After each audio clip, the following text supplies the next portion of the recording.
Assalamualaikum warahmatullahi wabarakatuh. Selamat berjumpa kembali dalam pembelajaran Bahasa Indonesia untuk anak-anakku kelas 9 bersama Bu Amel. Kali ini Bu Amel mengajak kalian untuk belajar tentang teks laporan percobaan. Di dalam materi ini ada 4 kompetensi dasar yang dapat kita pelajari. Yang pertama yaitu mengidentifikasi informasi dari sebuah laporan percobaan. Yang kedua, menyimpulkan tujuan, bahan, alat, dan langkah serta hasil dalam laporan percobaan. Dan yang ketiga, menelaah struktur dan aspek kebahasaan di dalam teks laporan percobaan. Dan yang keempat yaitu menyajikan tujuan, alat, bahan, serta langkah-langkah dan hasil dalam sebuah percobaan. Mari ikuti dengan seksama pemaparan materi berikut ini.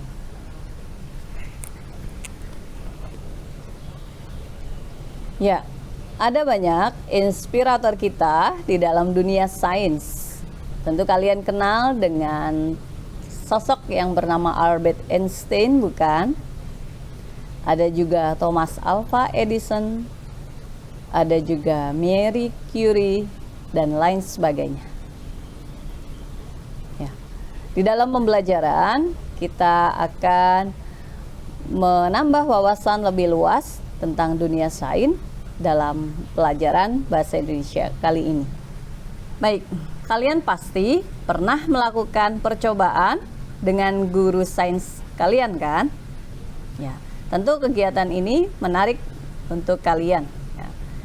Nah, setelah melakukan sebuah percobaan, tentu ada sesuatu yang harus kita tuliskan. Nah, apa yang dituliskan? Yaitu sebuah laporan, sebuah report hasil dari kegiatan eksperimen atau percobaan yang dilakukan. Ya. Apa sih isi laporannya? Bagaimana cara menuliskannya? Dan bagaimana bahasa yang digunakan? Ya. Isi sebuah laporan tentu akan meliputi tentang tujuan, alat dan bahan yang digunakan, langkah-langkah yang dilakukan, dan apa hasil dari eksperimen atau percobaan tersebut, lalu bagaimana simpulan dari percobaannya. Nah, bagaimana cara menuliskannya? Sebuah laporan percobaan harus ditulis secara objektif, sesuai dengan fakta dalam percobaan yang dilakukan.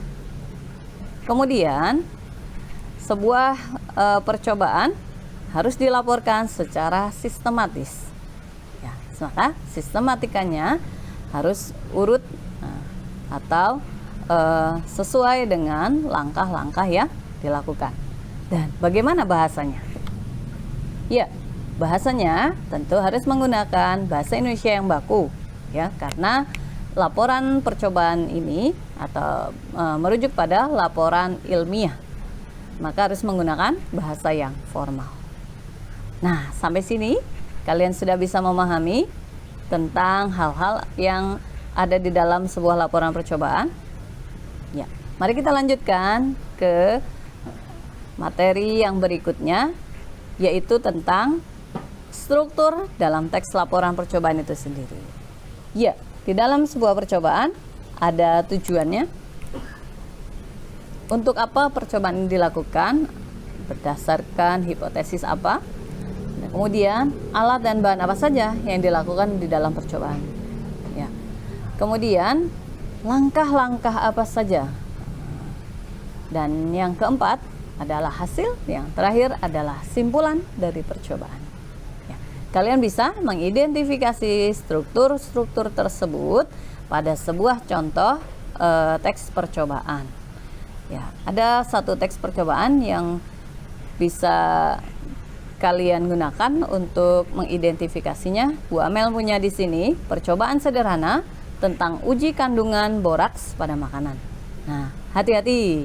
jika kalian jajan, cermati jajanan apa yang kalian makan, apa kandungannya. Jangan-jangan ada boraks atau bahan aditif di dalam makanan tersebut. Ya, jika kalian sudah bisa mengidentifikasi struktur bagian yang ada di dalam teks percobaan tersebut, kalian sudah bisa mengidentifikasi informasi yang ada di dalamnya. Nah, terkait dengan aspek kebahasaannya, biasanya di dalam sebuah percobaan menggunakan ukuran, takaran. Nah, aspek kebahasaan ini di dalam bahasa Indonesia menunjukkan tentang kata bilangan, baik takrif maupun tak takrif, ya, yang disebutkan jumlahnya atau tidak. Contoh yang disebutkan mungkin ketika tertulis langkah-langkah, masukkan 2 liter air. Ini disebutkan bilangannya. Tetapi jika tertulis masukkan garam secukupnya, ini contoh yang tidak terbilang. Baik, sampai di sini pemaparan Bu Amel tentang teks laporan percobaan. Nah, bagaimana? Mudah bukan memahami teks laporan percobaan ini? Ya, semoga kalian dapatkan manfaat dari pembelajaran singkat Bu Amel tentang teks laporan percobaan di kelas 9 ini. Tetap semangat mengembangkan ilmu pengetahuan, mendalami sains, dan mengaplikasikan aspek-aspek kebahasaan yang sudah dipelajari. Terima kasih. Assalamualaikum warahmatullahi wabarakatuh.